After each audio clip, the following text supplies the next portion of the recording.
What dark family secret have you uncovered? Story 1. I found out that one of my aunts had an arranged marriage. She wasn't originally supposed to be in it. Her sister was. But her sister was completely against marrying the guy. And I guess my grandma decided to persuade my aunt to take her place instead. My aunt and the man got married, moved away, and had kids. They lived far from us, so I barely saw them. It wasn't until I got older that I learned he had been abusive to her. Even years after his death, she still suffered from intense mental breakdowns because of everything he had put her through. Story 2. My dad tried to run out on my mom while she was pregnant with me. He had been embezzling money from a photography club at his workplace, which was a government institution at the time. Since he was the treasurer, it was all about to come out when the club needed the funds, so he decided to cut and run. By pure accident, my mom's brother and father caught him as he was leaving the house. My grandfather, a burly Scottish coal miner, grabbed him by the throat and told him that if he ever pulled a stunt like that again, he wouldn't live to regret it. According to the story, my dad was so terrified that he wet himself right then and there. To prevent further trouble, my grandfather paid the money back to the club so no one would find out. If the truth had come to light, my dad wouldn't just have lost his job. He likely would have ended up in jail. My mom, however, never trusted him with money again. Although they had a joint bank account, she had the bank limit his access and set up a separate account to manage the bills. She also went back to work so she could always support herself, which was incredibly rare for women in that part of rural Scotland at the time. Most women were stay-at-home moms, and there was no childcare for children under 4. Since my mom was a primary school teacher, she brought me to work with her. For the first few years of my life, I slept in a basket in the stationery cupboard of her classroom. At her funeral, some of her former colleagues still recognized me and said, "Oh, it's the baby in the cupboard." Story 3. It wasn't nearly as bad as some stories, but I never met my grandfather, even though he lived only an hour away and didn't pass away until I was around 10. He and my dad didn't get along. Turns out, drunkenly beating up your own kid can lead to being cut off. But what really set him off was the fact that my sister and I existed. He was furious that there was no one to carry on the family name, since my dad was his only son. So, he refused to acknowledge us at all. That changed when my youngest brother was born. After 10 years of complete silence, my grandfather suddenly reached out to my dad, just to congratulate him. He had also disowned my 2 aunts because they dared to move out and go to college. My younger aunt once told me how much she had dreaded telling him she'd been accepted, knowing she would be kicked out immediately, just like her sister had been. Years later, though, he reconciled with her, but only because she had 2 sons and no daughters. Anyway, joke's on him. My sister and I ended up far healthier and more successful than the male cousins he considered worthy of his love and attention. Story 4. I was the family secret. My biological parents started having kids when they were teenagers. By the time my biological mom found out she was pregnant with me, she was 21, and I was their 4th child. They quickly realized they needed to get their act together. They were already struggling financially, battling drug issues and barely keeping things together. So, they made the difficult decision to put me up for adoption. I was adopted by a loving family fairly quickly, just about an hour away from the city where I was born.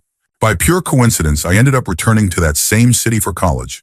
During my sophomore year, I decided to seek out my biological family. That's when I learned that my biological parents had separated right after I was born. My biological mom is still in and out of jail to this day, but my biological dad turned his life around. He got clean and sober, remarried, started going to church, and built a stable career for himself. He told his new wife about me when they first met, but he never told his other children. My siblings had no idea I even existed. Thanks to the internet, I tracked down his work number and gave him a call. Later, he told me that as soon as I said, "Hi, this might be really weird," but he knew it was me. Apparently, ever since I turned 18, he and his wife had been waiting anxiously for me to resurface. They knew the day would come eventually. That evening, they sat my siblings down and told them about me. It was difficult at first, but now I'm 25, and my dad and I have a pretty solid relationship. Story 5. A couple of years ago, I found out my uncle on my father's side is a pedophile. He and his wife had been staying at my grandmother's house, taking care of her while she was going in and out of hospitals and rehab. My family and I stayed at that house with him for a year, completely unaware of who he really was. That house used to be the main spot for family gatherings. But when my uncle moved in, fewer and fewer relatives showed up. Eventually, we moved our get-togethers to my aunt's house. My uncle rarely came to those either. We already knew he wasn't allowed to keep custody of his granddaughter. He had guardianship over her at one point, but he lost it due to his alcoholism, violent tendencies, and multiple DUIs. So we just assumed that was the reason he was estranged from the family. Then the year my grandmother died, our father finally told my sister and me the real reason our uncle couldn't see his granddaughter. She had filed against him for molestation. It was a complete shock. We had lived with this man for years. We had actually liked him. But after learning the truth, it became nearly impossible to even want to be around him. Thankfully, we don't visit Arizona much anymore, so it's not really an issue. Story 6. My great-aunt and great-uncle had a baby while they were still dating. They were in love, and marriage was inevitable. But coming from a very conservative society in the Middle East back in the 1950s, they had no choice but to give the child up for adoption. Once that was done, they got married and eventually had 4 more children. That child grew up knowing the truth about his origins, but chose to keep only minimal contact with the family. To this day, he isn't invited to family events and has built a separate life with a family of his own. When my great-uncle passed away, I was told he was among the strangers who showed up at the cemetery to pay respects. None of my cousins, including myself, know what he looks like. But my dad, his siblings, and their cousins all do. Story 7.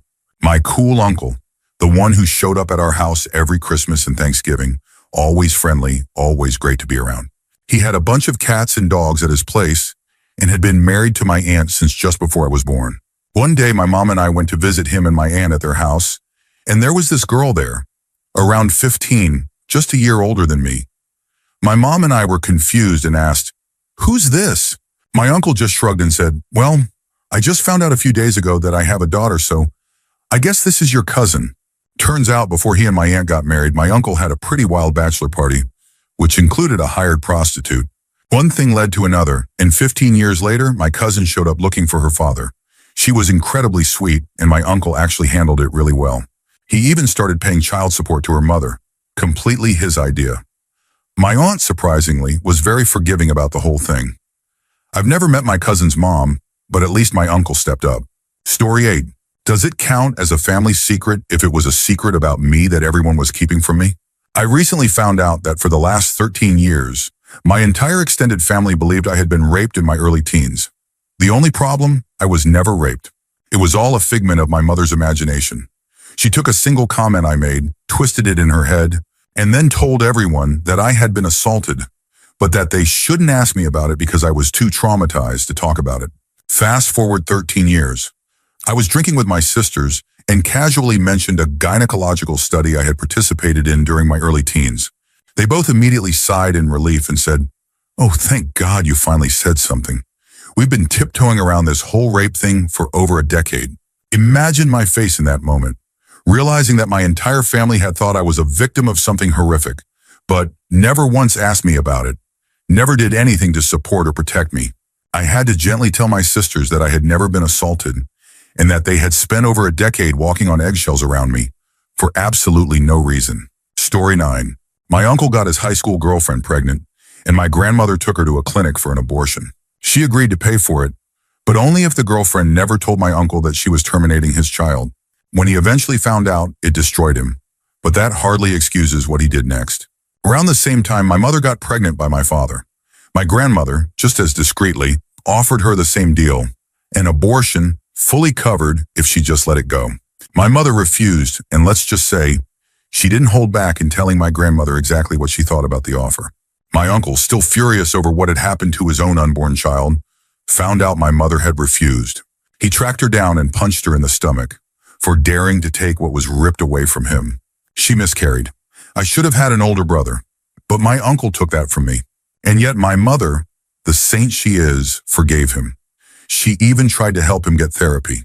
He rejected her efforts and joined the army instead. I didn't learn any of this until I was an adult, and it seriously messed with my head. My uncle and I had always been close until I came out. That's when he cut me off completely. It turns out he somehow saw me as the daughter his mother had forced his girlfriend to abort. Story 10. My family could have been worth millions. My great-grandfather built a company from the ground up called Johnson Corrugated.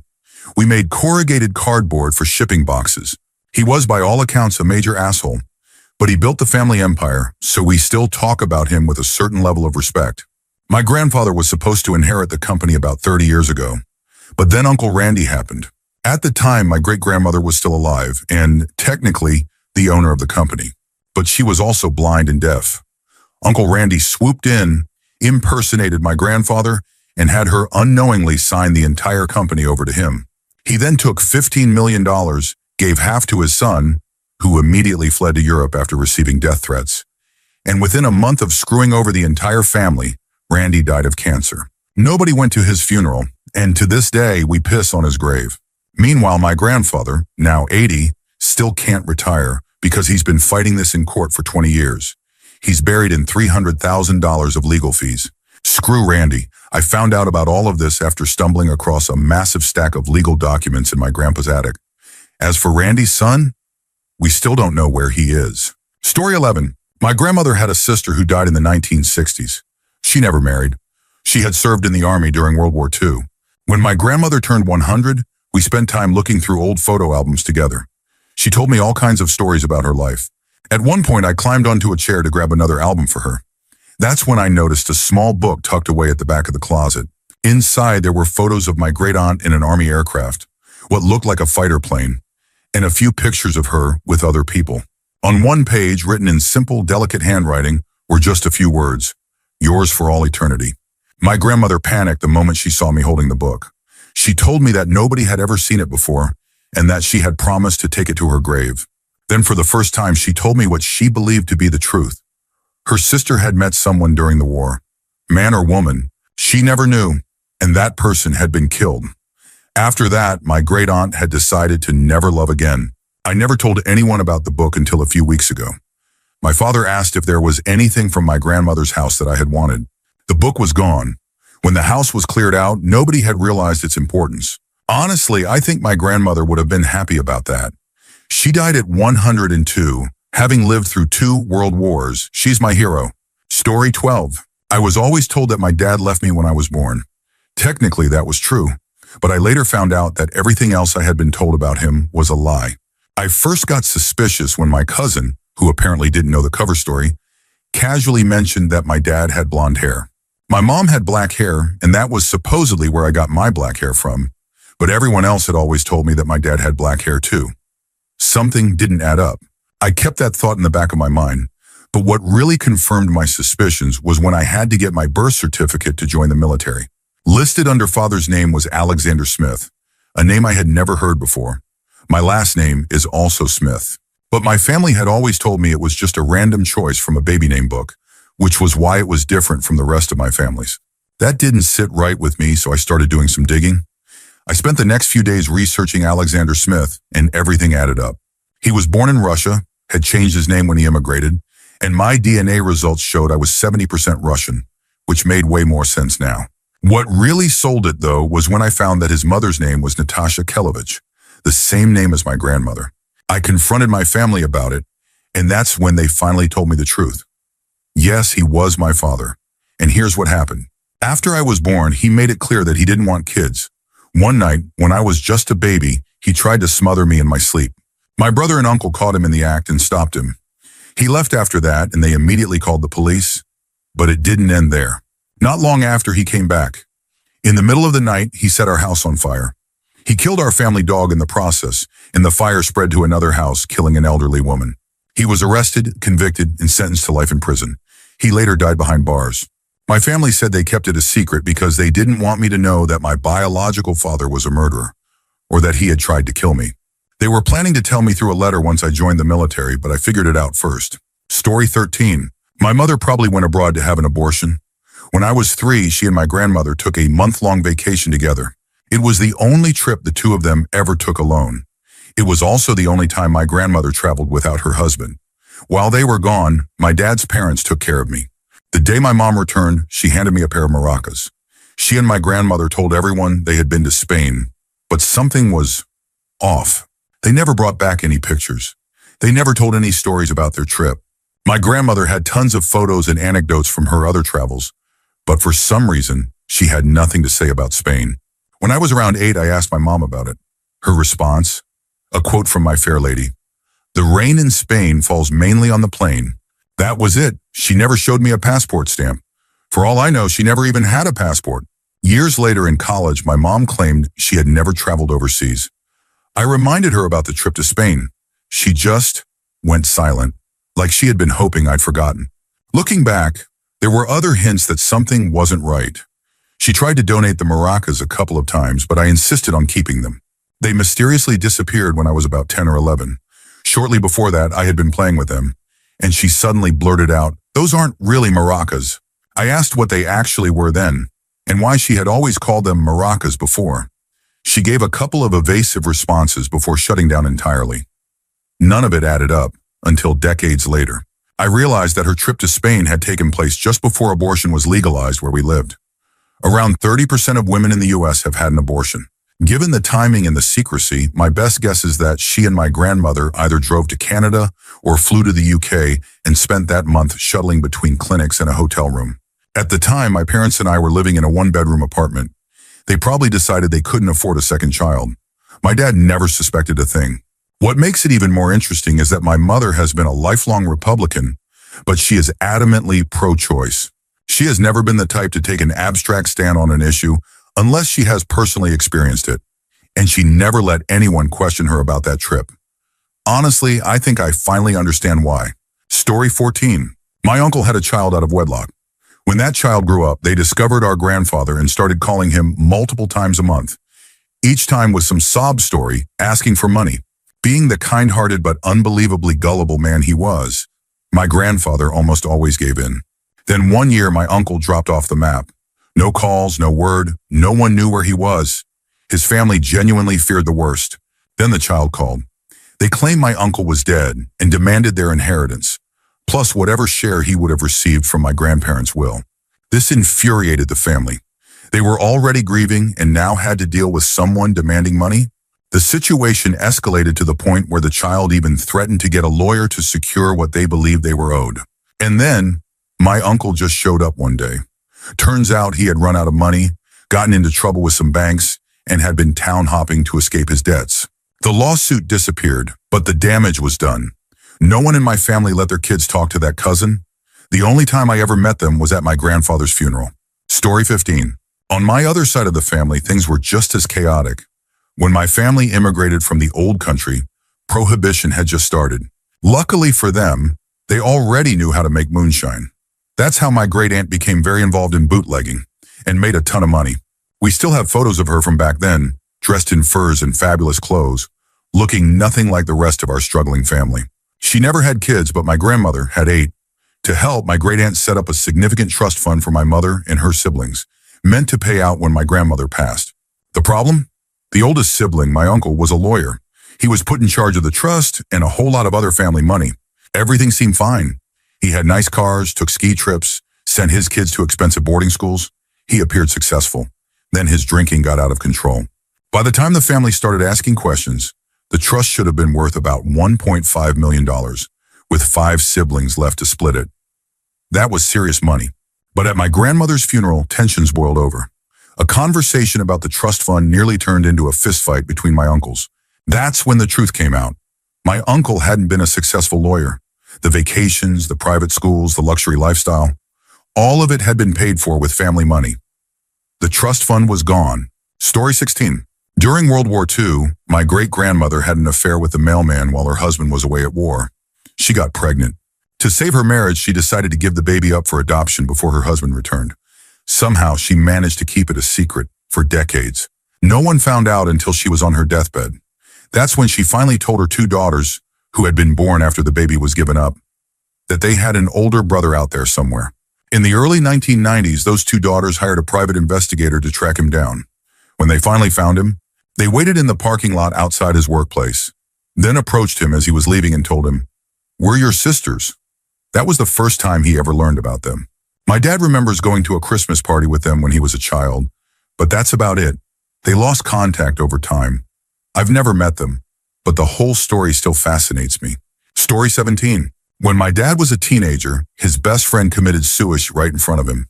I never understood why my dad was so against toy guns when I was a kid. One day, my neighbor gave me a cap gun he didn't want anymore, and we started playing with it outside on the porch. My dad lost it. He ran outside, grabbed the gun out of my hand, smashed it on the porch, and told me to go inside. I was scared, but more than anything, I was confused. I had no idea why he was so upset. Years later, I found out the truth. When my dad was a teenager, he had been hanging out at a friend's house with a group of people. At some point, his friend left the room, went upstairs, and came back down with his dad's gun. Without warning, he put the gun to his head and pulled the trigger right in front of everyone. When I found that out, I finally understood my dad's reaction that day. Seeing me and my friend playing with toy guns must have triggered memories of the real thing. Was his reaction excessive? Maybe. But knowing what he had witnessed, I don't blame him. Story 18. Aside from all the abuse on my mom's side, I don't know much about my dad's side, so I can't accurately comment on them. As for the secret, my mom refused to tell me anything about my dad while I was growing up. All the pictures of him vanished when I was very little, and she would only mention him if I did something she didn't like, using him as a comparison. If I asked anything, she'd get so angry. She was a volatile person, so I had to be extremely careful around her. Once I was old enough to start asking whose names were on his grave alongside his, we never went back. I knew my dad worked for an electric company, that he had been in the army at some point, and that he was scared of flying. That was it. Mom told me they had been married for 10 years and that he was 10 years older than her. Eventually, I found out I had an older half-brother. She only told me to mess with me right before important exams, hoping I wouldn't pass and move away from home. Luckily, it didn't work, and I escaped. Last year, an awesome Redditor helped me out with some information I needed. I had to find out how old my dad was when he died. The only person I could find was a man born in 1927. Way too old to be my dad. Nope, that was my dad. He died a few months before I was born, and it was now confirmed. He passed away just a few days before my mom's birthday at 61 years old. He and my mom had married 3 years before I was born, a year after his first wife died. I also found out my brother is 29 years older than me. And then I discovered I have an older sister who is 36 years older than me. She's the same age as my mom. So freaking wrong. My dad was older than my mom's parents. I'd like to give this story a happy ending, but I've been too scared to contact my relatives. I remember my brother, him screaming at my mom, beating her up, vandalizing her car. He never hurt me as far as I remember. I also recall me and his son hiding outside a room, asking each other why our parents couldn't just get along. I don't blame my brother for hating her. I don't like her much either. As for my sister, I heard she wanted to be in my life. Mom used to call her my aunt, but she was deeply religious, and Mom cut her off. I know where my brother lives. I found his son online. I even found my sister's church. But I've been too much of a coward to reach out. Mom always told me they didn't want me, and I'm inclined to believe her. Her relatives made sure I knew I wasn't wanted, and she made sure I knew she didn't want me either. I don't expect them to be any different. Story 19. I found out that my family was involved in some really bad stuff connected to Mexican gangs. Things like distribution and even some deaths.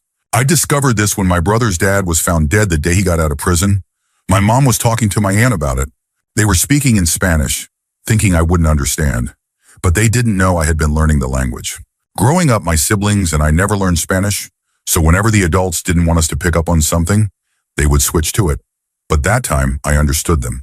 After that, my uncle went to where the incident took place. About a month or so later, a couple of people our family knew either went missing or were found dead. Later, I asked my mom about it, and she admitted that our family had been involved in this shady stuff long before my grandmother even migrated from Mexico. It finally made sense. Why we moved every 3 to 6 months. Why my uncle and grandma commanded so much respect from strangers I'd never seen before. Why we got so many freebies from people. People knew me before I had ever even heard of them. Me and my siblings aren't involved, but 4 of my cousins are. Story 20. My grandfather was actually my great-uncle, and my great-uncle was my real grandfather. To make this less confusing, let's say there were 2 brothers, John and Harry. John had a good job in America and was back visiting the old country. Both brothers attended a football match and met my grandmother, Rose. Rose was really into Harry, but John was the one with the stable job in America. So when John asked her to marry him and move to Boston, she agreed. John and my grandmother got married, and she had 3 of his children. Their marriage turned out to be less than great. Go figure. And after 10 years of no children, Harry moved to America and started living with them. Then suddenly my grandmother was pregnant with my father. Fast forward many years later, and during a drunken confession, Rose admitted to someone that she really loved my father's real dad. John always treated my father poorly, and eventually we put the pieces together. By that point, it was pretty clear that John and Rose weren't sleeping together anymore, so he definitely knew my father wasn't his. But being a good Catholic, he just put up with it. So there's my family's Jerry Springer level secret. Story 21. I was always told my dad was a mild-mannered internet entrepreneur, and that my grandfather was a happy-go-lucky retired used car salesman. I had never in my entire life seen my dad even raise his voice, and to this day, my grandfather is the nicest, sweetest, most thoughtful man I've ever met. I was in my early 20s when I found out the truth. My dad got arrested 2 states away, trying to complete a 6-figure drug deal. I met my grandpa for lunch to try to make sense of it all, and that's when he told me everything. Turns out my dad was a big-time drug dealer with clients in 5 or 6 major cities, and he got into it using my grandfather's connections because, as it turns out, my grandpa used to break people's legs and rob stores for the Detroit Mafia in the 60s and 70s. To this day, we don't talk about it much. When my dad got out of prison, we all just pretended like nothing had happened. I only brought it up for the first time a few days before Christmas. I had just watched The Irishman and started thinking about how my grandpa had run with the Detroit Mafia at the exact same time Jimmy Hoffa disappeared. I casually mentioned the movie. My grandfather said he hadn't seen it yet. I prodded a little more. He just waved his hand dismissively and said, "I heard the same rumors everyone else heard. I guarantee the only people who know what happened are the ones who were there." And that was the end of that conversation. Story 22. My uncle was always smart, fun, and kind. I haven't seen him since I was a kid, and I always wondered why. A few years ago, he killed a woman and fled. He's missing now. According to the police, he was high and sitting in his car when it happened. The window was rolled down, and a woman, most likely a prostitute and also high, tried to get into his car through the window for some reason. He tried to drive off, but she clung to the car. I don't know exactly how she died, but I assume her hanging onto a moving car had something to do with it. It's really sad.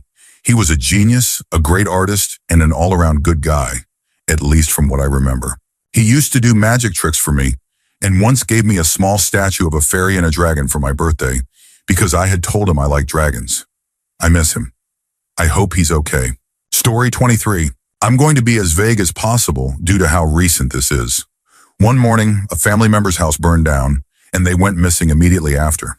We didn't know if they were dead or alive. There was no sign of them, their vehicle, or their pet. The pet was assumed to have died in the fire, but the fire department told us they can usually smell when an animal burns, and they hadn't picked up that scent. A couple of days passed, and we were in full missing person mode. Family, friends, and police combed through back roads, trails, and all the usual places. Then we got a report. Someone matching their description had shown up at a charity in a nearby town with a vehicle and pet that matched the description. The person claimed they had been kicked out by a spouse and left with nothing but a bathrobe and slippers. This person had been around my entire life, and I had never seen them wear a bathrobe, not once. I didn't even know they owned one. We took a bunch of photos to the charity, and they confirmed beyond a doubt that this was the person who had been there. They also reiterated the bathrobe and spouse story. One problem, this family member was never married. Then the most damning evidence surfaced. Footage from 2 different gas station surveillance cameras showed that at 7 a.m. on the morning of the fire, they had purchased $15 worth of gas in a jerry can and a lighter. By 11 a.m., they were seen filling their vehicle's gas tank. The fire had been reported at 10 a.m. The last confirmed sighting of them was at 11 a.m. We had no leads until we got the biggest one of all. A motel in a town a couple of 100 kilometers away contacted my mother after finding a note left by a guest. This person had been staying there for 4 nights with their pet. But because road conditions were bad and they had run out of money, they were heading back home. They had left their pet behind with instructions to either call my mom or find it a good home. My friend and I floored it to the town, picked up a very confused critter, and hadn't even made it home yet when I got a call. I was driving, so my friend answered. It was the police. They told her to give me the phone. When my friend explained that I was driving, the officer simply said, "Give him the phone anyway." That was when I knew this was serious. My missing family member had been pulled over by police on the route home. We turned around and floored it again. When we caught up with them in a small town an hour from home, they were different, jumpy, shifty. Something was off. When we finally got home, things started to settle. They claimed that someone had shown up at their house, drunkenly demanded money while calling them by the wrong name, and threatened to return later. This supposedly scared them into grabbing their pet and fleeing. They even implied that whoever this was might have had something to do with the fire. That would have been almost believable, except later they admitted to the investigating officer that the entire story was fabricated. The fire marshal ruled the fire accidental. A lamp, one that had been in place for about 30 years, had somehow fallen onto the bed, shattered, and ignited the mattress. The fire destroyed the bed and most of the room. A month after the fire, this family member crashed their vehicle into a large tree and was hospitalized. Then about a month after that, they came extremely close to taking their own life. The only reason they survived was that my mom heard their strangled breathing in time to get them help. They were rushed to a local hospital and then transferred to a larger one in the next major city, where they were stabilized. It was ruled an attempted suicide. In the end, we don't say it outright, but we all seem to have come to the same subconscious conclusion. They started the fire. They likely used the jerry can and lighter, set the bed on fire, and fled with their pet, leaving behind the bathrobe and spouse story while the house burned. We have no idea why. Between the made-up story, the evidence, the conveniently saved pet, and their desperate attempt to run from everything, we're left with a lot of questions and not a single answer. Story 24. My grandmother shot and killed my grandfather. He was very abusive. The first time she saw me after I was born was in prison. She pleaded no contest and was sentenced to 5 years. No one really talks about it, for obvious reasons, but I have a lot of questions. I've heard conflicting stories about the type of gun she used and how many shots were fired. The only thing everyone agrees on is that the last thing he said was, "Come off it, woman." Immediately after the shooting, she was hospitalized for a mental breakdown. Her brothers were all in the military, and at their funerals they received the 21-gun salute. Every time she shakes like a leaf with each shot. Then there's my dad's third wife. She committed suicide a few years ago. They had gotten into yet another fight, and he went to sleep at his shop at work. She kept texting him, saying she was going to kill herself. According to him, he didn't respond. We live in a small town, and word spread that my dad had killed her. At first, I defended him. My dad is an alcoholic, and their relationship was mutually abusive, filled with mental health issues. But I never thought he would kill her. Then about a year ago, he was talking to my sister about how good life with his fourth wife is. And then he said, "If I had known how good life could be, I would have killed that bitch sooner." I don't know what to think anymore. Story 25. One night, someone dropped a photo album off at my house. When I looked inside, I saw wedding photos of my mom, but she wasn't marrying my dad. She had never told me she had been married before. I didn't want to bring it up in case it was a sensitive topic, but my curiosity got the best of me. So I asked my dad, they're divorced, hoping for an answer. He told me I needed to talk to my mom about it, and then he told her I had asked. That's when I found out the truth. My mom had married a man who was a severe alcoholic. One night while drunk, he caused a fatal accident and fled the scene. He was caught, sent to prison, and their marriage was annulled. She never talked about him again. Then while researching my family tree, I found something else. My grandparents on my mother's side had a third child, one I had never heard about. He was born with severe birth defects. Back then, people didn't know how to care for babies with special needs, and in many cases, it was seen as shameful. Instead of raising him, my grandparents put him in a group home and never visited him again. He died there, alone. It's heartbreaking. Story 26. One night, while my dad was tipsy, I started asking questions about my mom. My brother and I were adopted as babies from different families, so our adoptive parents are the only ones we've ever known. Later, my mom left my dad for someone else. I wanted to know why. Turns out it had to do with drugs and money. My dad used drugs recreationally, but my mom needed them. The man she left him for was also a user, and apparently the two men were in some kind of twisted competition for her. Imagine adopting 2 kids with someone, only to leave them for another addict. Then my dad told me something even crazier. My mom had embezzled a ton of money from different places and had never been caught. She was the kind of person who could pass as a nice gal. No one ever suspected her. He also told me that she destroyed a lot of families with her manipulation. When I asked for details, he refused. He said he didn't want me to think too negatively of her. My dad is a good guy. He just got the worst possible hand in life. Story 27. When I was about 2 years old, my dad found out that my mother was cheating on him. They decided to divorce, but during the process, they still lived together because of me. Until I was 19, that was all I knew. By then, I had moved in with my grandparents because of my dad's alcoholism. One day, my grandmother and aunt showed me a letter that had arrived a couple of weeks earlier. That's how I learned I had a half-brother I had never known about.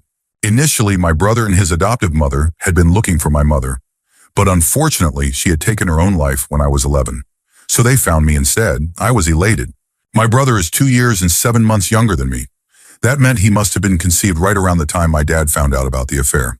The real kicker, my mom had been pregnant with my brother the whole time she was living with my dad and me, and he never knew. Then one day she just told him straight up, "I'm going into labor." Talking to my dad about it was tough because it completely broke his heart. But my brother's adoptive mom ended up buying me plane tickets so I could meet their family. It was one of the best things that has ever happened to me. And he looks so much like my mom. Story 28. This goes back a while. Back in grade school, there was this one girl from Great Britain. She was very proud of her British heritage and openly supported the British crown. I remember that while we were learning about the Revolutionary War, she actually criticized the Americans. One day during science class, we were talking about her British background. Jokingly, I said that since her ancestors were British, they probably came to India, where I'm from, and did something bad to my family. For me, it was just a joke. For her, it turned out to be a little more personal. She casually mentioned that her great-uncle had been a leading general in the British Army. As we kept talking, she revealed that he had actually worked in the same district of India that my family is from. In India, a district is like an American county. And then came the real shock. She admitted that her great-uncle may have murdered people back in the early 1900s. She had taken an ancestry DNA test earlier that year and found a list of last names belonging to people her grandfather could have killed. My last name was on that list. Later that day, I went home and asked my dad if any of our family members had gone missing in the early 1900s. He had a faint memory of something his own father, who was born in the 1930s, had told him. His uncle, my dad's great-uncle, and my great-great-uncle had once traveled to the main city in our district for business and never came back. Our family had always been very hush-hush about the incident. They never talked much about it. I don't know what really happened to my great-great-uncle, but whenever I see that girl, I wonder, do we share a connection that goes back generations? Story 29. I suppose the secret is me. I'm adopted. Not a big deal. My biological mom was a middle school kid. My biological father wasn't. Catholics don't tend to go for abortion. They also don't tend to put kids up for adoption. Guess this was a special case for both. My bio mom was a child who was raped. If it were somehow possible to rewrite time, I wouldn't have blamed her for aborting me. But I'm glad I'm here. A lot of adopted people eventually go looking for their biological parents. I promised myself I would never do that. I figured it was the least I could do for her. I don't know who I look like, him or her, but I don't want to risk making her stare into the face of a horror from her past. It never really occurred to me until college that I probably have half-siblings out there. One day I was in one of the buildings on campus when I saw a girl walking toward me. She was tall, lean, and had olive skin, black hair, and a distinct nose. I felt something off about her. She looked so familiar, it actually unnerved me. She was pretty, but there was something unsettling about that observation. Something I had never felt before and have never felt since. Hours later, while I was in my apartment's bathroom, it hit me. The nose, though hers was mercifully unbroken. The height, the build. She looked like my sister. Now, I doubt she actually was my sister, but she could have easily been a relative. A cousin, maybe. My university was close to the city I was born in, and that's when it struck me like a ton of bricks. I have blood relatives out there. Lots of them. I was adopted by amazing parents and have had a good life. I'm satisfied with that. But when I think about how I got here, well, story 30. My great-grandfather was involved with a mafia group. At first, he was a terrible man. According to stories from my grandmother and great-aunt, he hurt them in ways no one should ever experience. 3 years after marrying my great-grandmother, he abandoned the family. They told me that he took his own life 6 years later. One day, while exploring my great-grandmother's house, I went up to the attic. There was a strange spot on the wall that looked like a cupboard, but it had been painted over and had no handle. I had never noticed it before, and it intrigued me. I found a crowbar in my step-great-grandfather's workroom and decided to pry it open. Inside was a dusty old book. When I opened it, I realized it was my great-grandfather's journal. What shocked me most was discovering that he had actually returned, 4 days before his supposed suicide. As I read further, I learned the truth. The mafia had killed him for causing their leader's death during a drug trafficking incident. They had staged everything to make it look like he took his own life. I never told my grandmother about what I found. After reading the rest of the journal, I placed it back inside the hidden compartment, sealed it, and left it as it was. Story 31. I found out that my mom was adopted and that her entire side of the family had kept it a secret for 60 years. It all started when I planned to surprise her with a vacation. I needed to send off her birth certificate and photos for a new passport. Then she got a phone call. Something was off about her birth certificate. Numbers had been scribbled out and rewritten, making it look suspicious. They even suspected we were trying to commit fraud. Confused, I called one of my mom's cousins and asked, "Is there something the family isn't telling us about my mom? Because her birth certificate looks altered." The response was a firm no. So I called my grandmother and asked the same question. Same denial. Then I just said it outright. "She was illegally adopted, wasn't she? You bought her, didn't you?" Silence. At first she denied it, over and over. I wasn't being rude or confrontational. I just wanted the truth. Finally, after a long pause, she admitted it. "Yeah, it's true." I asked, "Who knew?" And she said, "Everyone on your mom's side of the family." It broke my mom, but we reassured her with a simple truth. She has been your mom for 60 years. She chose you. She wanted you. Life went on. My grandmother later fell ill, and we took care of her in our home for the next 7 years. Nothing changed between us. Then my mom found her biological family, and that's when things got really strange. She had 4 brothers and a twin sister. They had grown up on the same street, attended the same school, and had even been in the same class for 11 years. They were childhood friends who had simply lost touch over time. My mom always said that people would comment on how she and her best friend looked identical, but no one ever suspected the truth, because my mom's adoptive family was Jewish and her biological siblings were Christian. Story 32. I wasn't my father's biological daughter. Turns out everyone in the family knew, except me, until just before my 18th birthday. And the way I found out was far from pleasant. My mom had finally had enough of my father's emotional and physical abuse and asked for a divorce a few weeks prior. Then a week before my birthday, what a way to enter adulthood, right? My father ambushed me with the truth. He told me I was actually the result of a mistake between my mom and another man.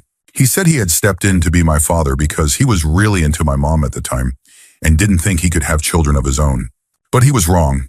He wasn't as into my mom as he thought, and once she had children that were biologically his, he couldn't love me the same way. Deep down, I had always suspected that he wasn't my real father, but his family adored me, and I loved them too. That was the part that hurt the most. Not losing him, but realizing I wasn't truly my grandparents' granddaughter. I cried for months over it. Eventually, I met my biological father. Unfortunately, he and the man who raised me had far too much in common for my liking. I resented him for abandoning my mom as a teenager, leaving her pregnant and alone. Now I'm pretty open about it. The hardest part was telling my cousins and siblings. But these days, I can even joke about it with my younger siblings. Life moves on. Story 33.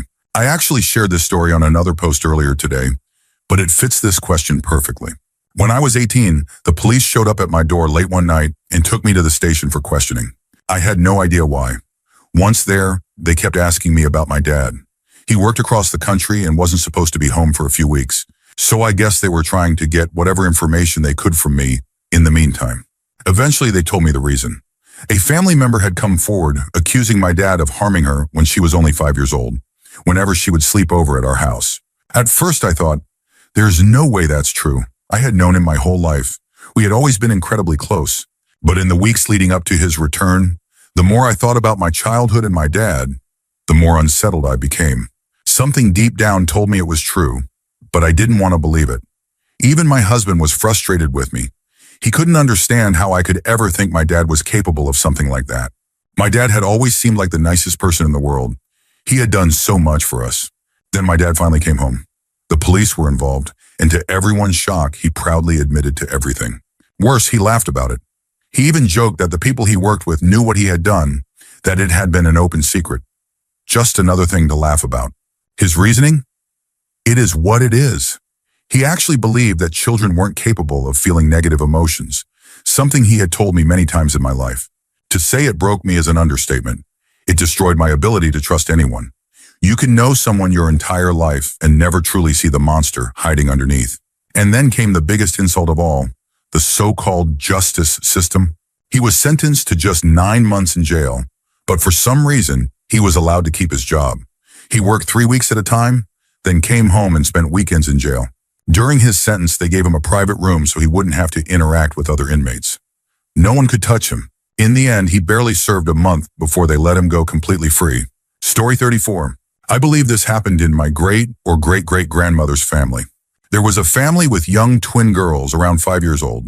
One night, as punishment, one of them was sent down to the barn for a sort of timeout. Later that evening, the parents saw the other twin in the house at different times and assumed they had seen both of their daughters. Believing they were both inside, they went to bed.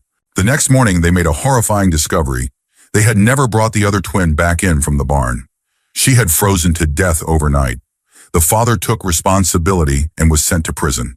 I didn't learn about this until a year or two ago when it was casually brought up in conversation. The rest of my family had just assumed I already knew. It's heartbreaking, but it also makes me wonder, what kind of environment were these girls growing up in? That one of them would rather freeze to death than disobey her parents. That the parents didn't make sure to tuck in their 5-year-old children before bed, and that the twin inside never spoke up about her sister still being outside. Story 35. My mom's side of the family is pretty big. I have 1 uncle and 4 aunts. When I was between 14 and 16, one of my aunts, I'll call her B, and my 2 cousins distanced themselves from the rest of the family. Anytime they did interact, there were massive arguments. They especially avoided my grandfather. When I was 16, my grandfather passed away from bowel cancer, along with other complications. When his funeral came around, I was upset that B and her kids, both of whom were out of school by then, didn't attend. When I asked my mom why, she just said that B had an argument with my grandfather and was being dramatic. My dad simply said he preferred to stay out of my mom's family drama. A couple of months later, I arranged to meet up with my cousins at a park. It was great to see them again after so long, but I had to ask, why had they distanced themselves? And why didn't they come to the funeral? My oldest cousin immediately tensed up. It looked like she wanted to be anywhere else. She just said, "I'll tell you another time." About half a year later, she invited me to dinner and to see her new place. I was excited and promised myself I wouldn't bring up my grandfather or any family drama. But something felt off. The whole dinner, she looked like she was in pain or afraid of me. I couldn't tell which, but it was unsettling. Afterward, as we walked back to her place, we laughed about how much our younger siblings were alike. It felt like old times. When we got to her apartment, we sat in her room drinking tea. Then out of nowhere, she started crying. I had no idea what was going on. After a while, after I hugged her and helped her calm down, she finally told me the truth. When she was 17 and in her final year of school, she often stayed at my grandfather's apartment since it was close to her school. And one night, he tried to touch her. She ran. B picked her up. A few days later, my grandfather actually showed up at B's house. He knocked on the door and apparently tried to apologize. B didn't say a word to him. Eventually, he left. My cousin told me she had managed to move past it after a year or two. But the worst part? The entire family still defended my grandfather. Even now, after his passing, my mom has never told me because she assumes I hold my grandfather in high regard for everything he had done for the family. Hearing this shattered my trust in my parents and in most of my family. At the same time, I'm glad she told me. She said it was the first time she had spoken to anyone about it other than her sister and parents. And that just talking to me helped her a lot. Since then, she has told a few of our older cousins. I haven't told my younger sister yet.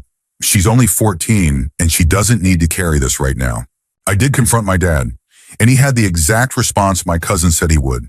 He dismissed it as my cousin looking for attention and told me to talk to my mom about it. That was over a year ago. I still don't know what to do. So here I am sharing it here. It's good to talk to someone. Story 36. When my older sister was 17, she attempted to harm my grandmother, on my father's side, in her sleep. Admittedly, my grandmother wasn't the best person, but she had never done anything to my sister that would justify such an extreme act. A little background. My sister already had a history of criminal behavior. She stole frequently and was quick to get violent with other students. The incident happened after she ran away from home, which consisted of my mom, my maternal grandmother, and me. She started living with my dad, my paternal grandparents, and my grandfather. One night, she sneaked into their bedroom. She grabbed a pillow and pressed it over my grandmother's face. Fortunately, my grandfather woke up in time to stop her. He restrained her, making sure she couldn't move, while my grandmother called the police. Because she was only 17, the police couldn't do much. But she was taken to court for underage offenders, similar to the Jugendamt in Germany, and they ruled that she could no longer live in their household. So she moved back home, and that's when the real nightmare began. She started abusing me. Ever since, we've made sure to lock our bedroom doors every night. Story 37. I really hope my family never finds this. I've pieced this together from bits of information I've gathered over the years. It all started when my sister got into her first serious relationship. After high school, her boyfriend started a business. Then out of nowhere, they broke up.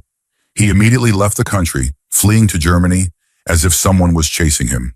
Years later, she broke up with her second boyfriend under equally strange circumstances. At first, I didn't think much of it, but the more I looked into the odd things surrounding my sister, the more disturbing the truth became. Here's the timeline.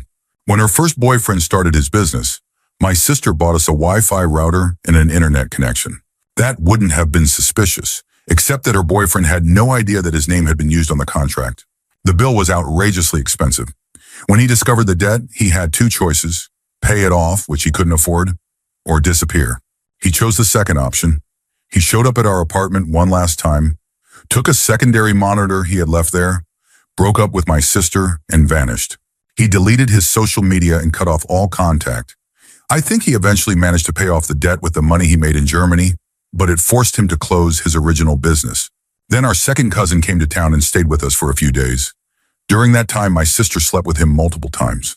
I even suspect she and her best friend had a three-way with him. The problem? He caught feelings.